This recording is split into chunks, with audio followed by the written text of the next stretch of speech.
Baik, mari kita bercerita lagi sesuai dengan request kalian.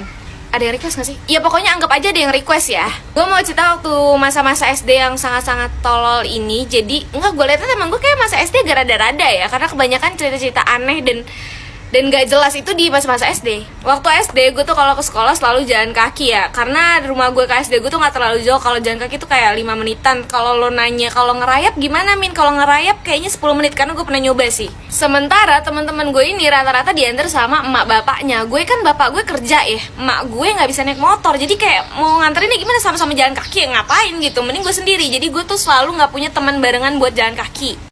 Kalau lo pada nanya lah, Farhan gimana Min? Kan lo satu SD kan? Iya, gue satu SD sama dia. Tapi seperti yang kalian tahu, gue sama dia tidak akur gitu. Jadi kalau barengan, gue gak mau barengan sama dia. Jadi gue tuh selalu jalan duluan. Karena gue kayak, jijik, gak dong, gak gitu. Maksudnya kayak, ya gak mau aja barengan gitu. Even gue sama dia keluar barengan dari pagar pun, kayak kita bakal bisa nih menjauh gitu. Jadi kita dari dulu emang udah ada prokes gitu. Kita social distancingnya parah gitu. Suatu hari gue lagi pakai sepatu nih, mau siap-siap berangkat sekolah lagi di teras. Nah, karena pagar rumah gue ini jaring-jaring gitu, jadi kelihatan di depan jalanan yang lagi lewat tuh siapa.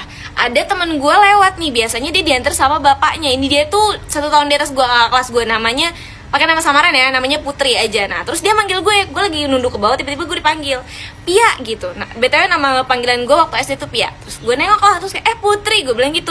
Kalau jalan kaki, gue tanya basa-basi segala macem. Terus akhirnya dia bilang, ayo mau bareng nggak? Ya udah, akhirnya gue bilang, ayo tunggu bentar ya. Gue pakai sepatu segala macem.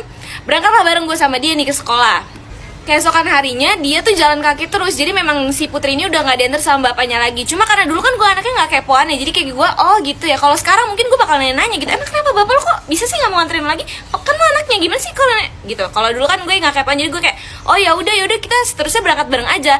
Nah terus besokannya tuh selalu berangkat bareng. By the way, si Putri ini tuh maksud bapak yang tadi gue bilang itu ada bapak tirinya. Jadi dia tuh anak yatim ya, kalau bapak yang yatim. Dan itu berlangsung ada kali 1 mingguan full. Setiap hari si Putri ini selalu nyamper gue setiap mau berangkat sekolah. Awalnya gue seneng karena gue punya teman barengan, tapi lama-lama gue sifat dakjal gue muncul nih, jangan ditiru ya. Jadi emak gue kan tahu nih kalau si Putri ini anak yatim. Jadi setiap Putri nyamper gue pasti selalu dikasih uang saku sama emak gue, dan itu tiap hari. Dan jumlahnya menurut gue gede waktu gue dulu SD. Dan muncullah gitu rasa iri, dengki.